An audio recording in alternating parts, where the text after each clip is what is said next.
মা তো জন্ম দিয়েছে, 10 মাস কষ্ট করেছে আমার জন্য।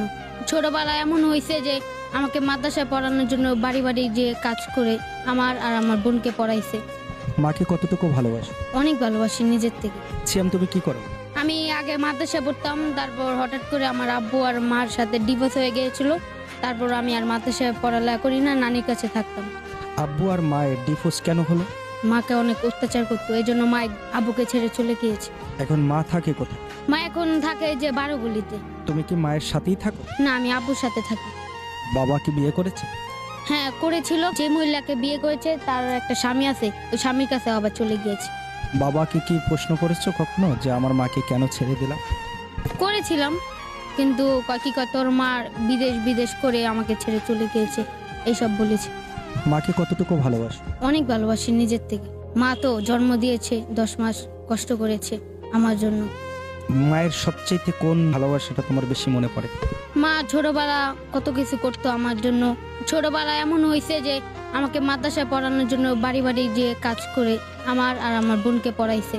পড়াশোনাটা যে করতে পারলা না, কার জন্য? আম্মুর জন্য করতে পারলাম না। তোমার পড়াশোনা বন্ধ হয়ে যাওয়ার মূল কারণ কে, তোমার বাবা না মা? মা। ডিভোর্সটা কে দিয়েছে? মা দিয়েছে। তারপর মা কি করে না, নিজের জীবনটা শেষ করবো না, তারপর চলে গিয়েছে আব্বুকে ডিভোর্স দিয়ে। তোমার বাবার কোনো দোষ ছিল না? না, আমার বাবা গাঞ্জা খায় না, মদ খায় না, সিগারেট খায় না, রাজমিস্ত্রির কাম করে। মানে তোমার মায়ের প্রতি এখন কোনো অভিমান আছে তোমার? না, এখন নেই। আমার অনেক ইচ্ছা আছে, আমি বড় হব, অনেক কিছু করব।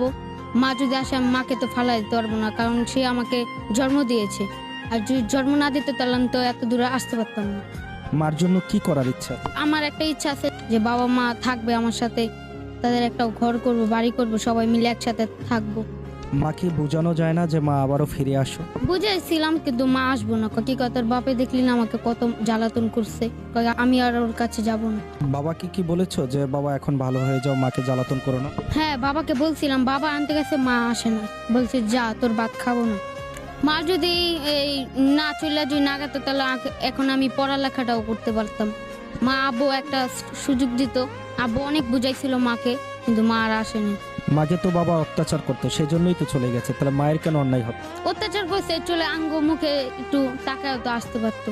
মা এত নির্যাতন কেন সহ্য করবে ছেলেদের জন্য? আমাদের মুখে টাকা তো একটু সহ্য করতে পারতো না। আমার একটা ছেলে আছে যে ওর ভবিষ্যৎ বড় হয়ে লেখাপড়া এখন যদি না করে তাহলে তো রাস্তায় রাস্তায় ঘুরবে ফিরবে, বাজি পোলাপান হয়ে যাবে। বাজে পোলাপান হয়ে যাবে আর না ভালো কিছু করবে? ভালো কিছু করব।